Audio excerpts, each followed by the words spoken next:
12. Do encerramento da falência e da extinção das obrigações do falido. Artigo 154.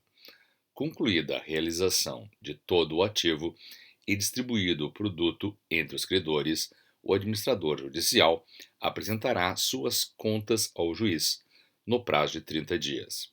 Parágrafo 1º. As contas acompanhadas dos documentos comprobatórios serão prestadas em autos apartados, que ao final serão apensados aos autos da falência. Parágrafo 2º.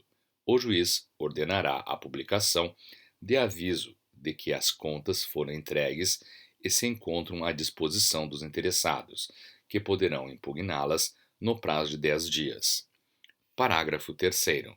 Decorrido o prazo do aviso e realizadas as diligências necessárias à apuração dos fatos, o juiz intimará o Ministério Público para manifestar-se no prazo de 5 dias, fim do qual o administrador judicial será ouvido se houver impugnação ou parecer contrário do Ministério Público. Parágrafo 4º. Cumpridas as providências previstas nos parágrafos 2º e 3º deste artigo, o juiz julgará as contas por sentença. Parágrafo 5º.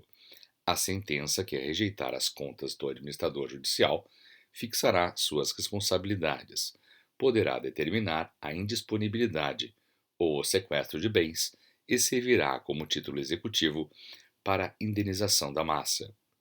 Parágrafo 6º. Da sentença cabe apelação. Artigo 155. Julgadas as contas do administrador judicial, ele apresentará o relatório final da falência no prazo de 10 dias, indicando o valor do ativo e o do produto de sua realização, o valor do passivo e o dos pagamentos feitos aos credores, e especificará, justificadamente, as responsabilidades com que continuará o falido. Artigo 156.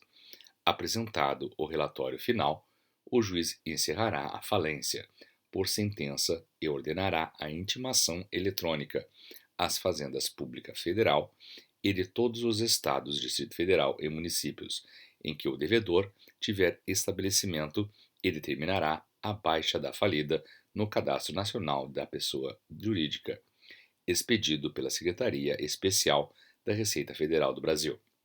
Parágrafo único. A sentença de encerramento será publicada por edital e dela caberá apelação. Artigo 158. Extingue as obrigações do falido. Inciso 1. O pagamento de todos os créditos. Inciso 2. O pagamento, após realizado todo o ativo, de mais de 25% dos créditos quirografários, facultado ao falido o depósito da quantia necessária para atingir a referida porcentagem, se para isso não tiver sido suficiente a integral liquidação do ativo.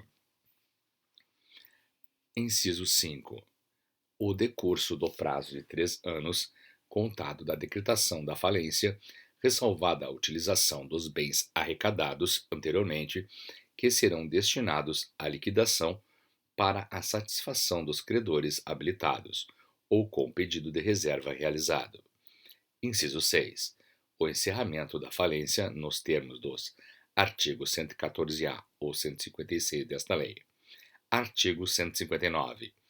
Configurada qualquer das hipóteses do artigo 158 desta lei, o falido poderá requerer ao juízo da falência que suas obrigações sejam declaradas extintas por sentença. Parágrafo 1º. A Secretaria do Juízo fará publicar imediatamente informação sobre a apresentação do requerimento a que se refere este artigo, e no prazo comum de 5 dias, qualquer credor, o administrador judicial e o Ministério Público poderão manifestar-se exclusivamente para apontar inconsistências formais e objetivas. Parágrafo 3º. Findo o prazo, o juiz, em 15 dias, proferirá sentença que declare extintas todas as obrigações do falido, inclusive as de natureza trabalhista. Parágrafo 4º.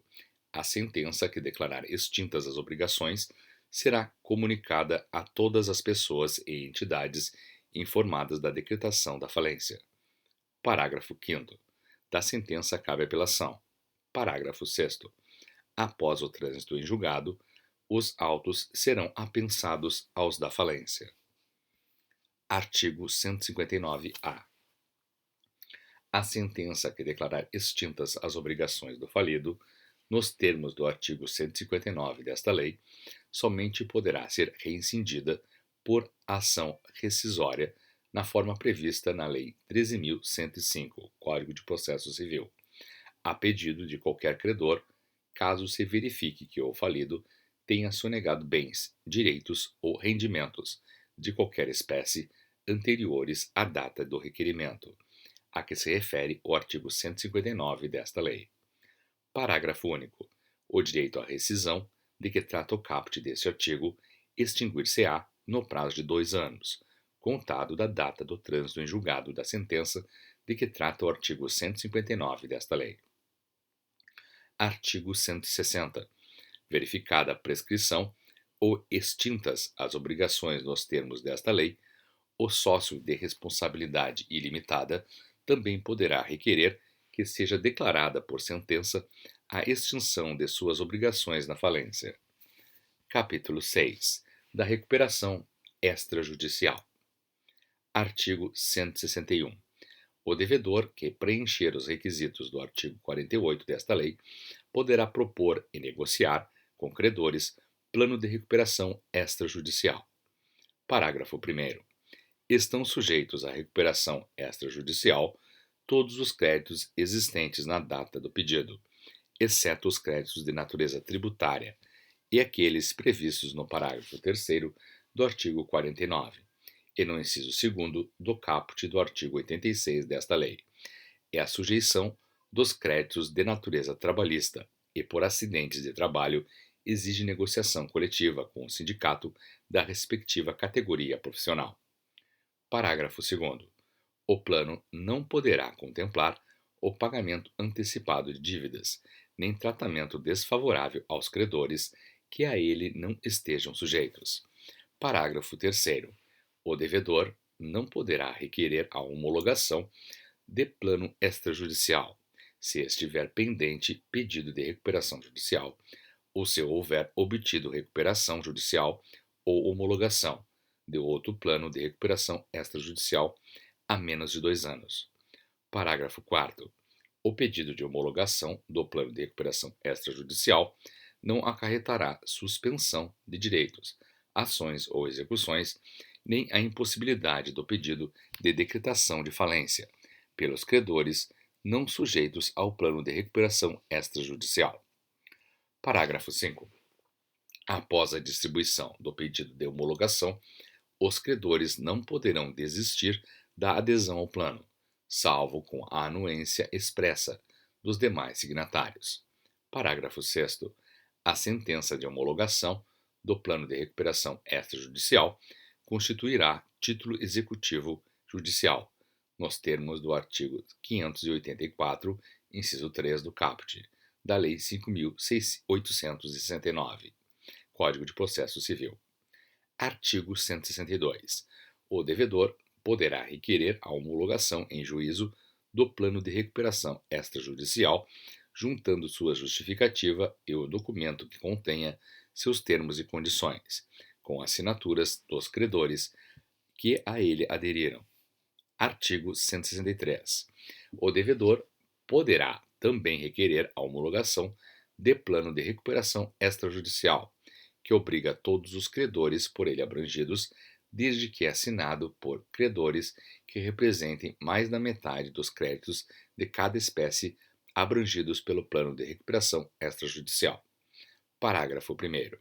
O plano poderá abranger a totalidade de uma ou mais espécies de créditos previstos no artigo 83, inciso 2, 4, 5, 6 e 8 do caput desta lei, ou grupo de credores de mesma natureza, e sujeito a semelhantes condições de pagamento, e, uma vez homologado, obriga a todos os credores das espécies por ele abrangidas exclusivamente em relação aos créditos constituídos até a data do pedido de homologação.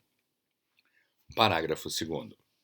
Não serão considerados para fins de apuração do percentual previsto no caput deste artigo os créditos não incluídos no plano de recuperação extrajudicial, os quais não poderão ter seu valor ou condições originais de pagamento alteradas. Parágrafo 3º. Para fins exclusivos de apuração do percentual previsto no caput deste artigo, inciso 1, o crédito em moeda estrangeira será convertido para a moeda nacional pelo câmbio da véspera da data de assinatura do plano. Inciso 2, não serão computados os créditos detidos pelas pessoas relacionadas no artigo 43 deste artigo. Parágrafo 4º. Na alienação de bem objeto de garantia real, a supressão da garantia ou sua substituição somente serão admitidas mediante a aprovação expressa do credor titular da respectiva garantia. Parágrafo 5º. Nos créditos em moeda estrangeira, a variação cambial só poderá ser afastada se o credor titular do respectivo crédito aprovar expressamente previsão diversa no plano de recuperação extrajudicial. Parágrafo 6º. Para a homologação do plano de que trata este artigo, além dos documentos previstos no caput do artigo 162 desta lei, o devedor deverá juntar: inciso 1, exposição da situação patrimonial do devedor; inciso 2, as demonstrações contábeis relativas ao último exercício social e as levantadas especialmente para instruir o pedido, na forma do inciso 2 do caput do artigo 51 desta lei. Inciso 3. Os documentos que comprovem os poderes dos subscritores para novar ou transigir relação nominal completa dos credores, com a indicação do endereço de cada um, a natureza, a classificação e o valor atualizado do crédito, discriminando sua origem, o regime dos respectivos vencimentos e a indicação dos registros contábeis de cada transação pendente. Parágrafo 7º. O pedido previsto no caput deste artigo poderá ser apresentado com comprovação da anuência de credores que representem pelo menos um terço de todos os créditos de cada espécie por ele abrangidos, e com o compromisso de, no prazo improrrogável de 90 dias, contado da data do pedido, atingir o quórum previsto no caput deste artigo por meio de adesão expressa, facultada à conversão do procedimento em recuperação judicial a pedido do devedor. Parágrafo 8º. Aplica-se à recuperação extrajudicial, desde o respectivo pedido, a suspensão de que trata o artigo 6º desta lei, exclusivamente em relação às espécies de crédito por ele abrangidas, e somente deverá ser ratificada pelo juiz se comprovado o quórum inicial exigido pelo parágrafo 7º deste artigo.